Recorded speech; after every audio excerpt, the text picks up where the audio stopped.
Hi, I'm Paul Friedman. I founded the Marriage Foundation, and our approach to marriage is not based on morality.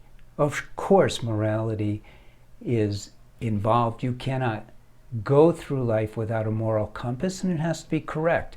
And many people rely on Scripture for their moral compass, and that's very useful. But human beings are curious. They want to know, and they have the right to know. Why is this a law? Why should I or shouldn't I do this? And at the Marriage Foundation, our approach to marriage is basically all about gaining the benefits of marriage, which are twofold. One is happiness. You get married to be happy, and you get married to be happier every day of your life. And the other benefit is love. You want to feel that love. You are in a space, I call it the sacred space of marriage, where the two of you can completely open your hearts. It's not like being out in the world where if you do that, someone's going to pick your pocket. In marriage, it's an agreement that we're doing this together. And so it's a very safe place to open your heart. And that's a big benefit, huge benefit to marriage. And so this question has come up: is it okay for a married woman to have male friends? So you have to take a look at this not from a moral perspective. Besides, from a moral perspective, there's going to be different opinions because there's no actual scripture on this. I'm not the wisest man on the block. I can't tell you if it's right or wrong, if you're going to go to heaven or hell for doing something. But I can tell you that if you're a woman and you are having male friends, there is a part of you that is not totally invested in the relationship you have with your husband. Now, if you're the man and you want to know if it's okay for your wife to do this, you don't really have the right to demand of her. One of the core principles of being a human being is free will. This is a gift that God has given to each of us. None of us have the right to impose upon another at all. Zero. So I'm going to give you the answer for women, and I'll give you the answer for men. For women, here's what it is.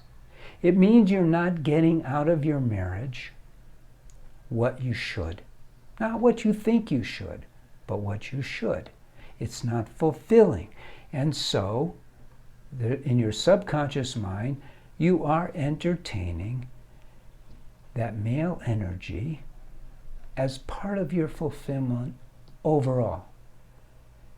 So you know automatically, well, that doesn't sound healthy. That doesn't sound good for my marriage. And it isn't. And so what do? Well, you do what we don't do in our world. You learn about marriage. You learn about yourself. You learn about your husband. You learn about love. And you become a suitable soulmate so that you can gain the benefits. Okay? That's how you handle it. So I'm not going to give you a judgment whether it's right or wrong. Frankly, I don't care whether it's right or wrong. In some cases, it may be fine. You're probably friends with an uncle, brother. That's a friendship too. Blood isn't the only thing that brings us together. But you really want to invest your energy into the relationship with your husband, because that's where the greatest benefits are. Now, if you're the husband and you're challenged by your wife's wanting to keep friends, you're beside yourself with frustration. You're going, man, I don't really know what's going on. Maybe she's even having an emotional affair or a real affair. I don't know. Why is she always talking to him? How come she's not confiding in me, talking to me? Well, that's your fault.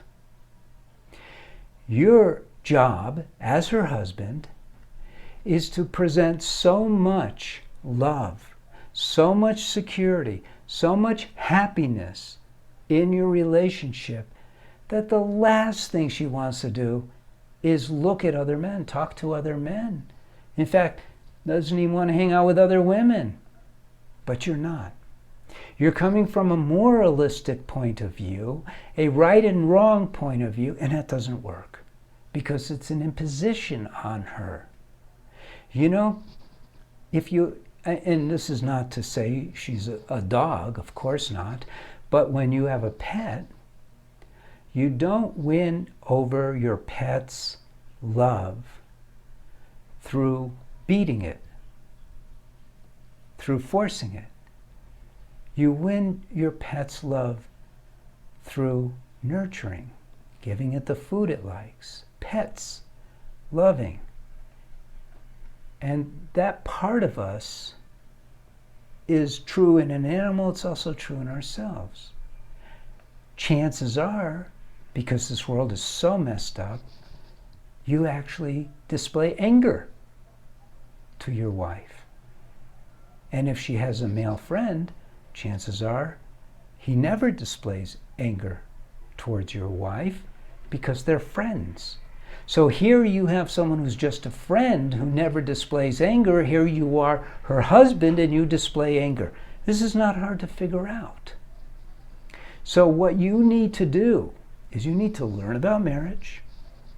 You need to learn about yourself, your mind, instincts, emotions, all of that. Learn about her, what her needs are, and reboot your marriage so it's functioning. Because a functioning marriage delivers happiness and love, and that is what it does. That's just how it works. Just like a car delivers you to places, you get in, you turn the key, but you had to learn how to drive.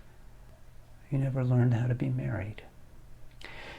So your question's a lousy question because it doesn't deal with your marriage. It deals with a very surface little topic. In the grand scheme of things, it's a nothing topic if you want a good marriage. So that's it. Again, I'm Paul Friedman.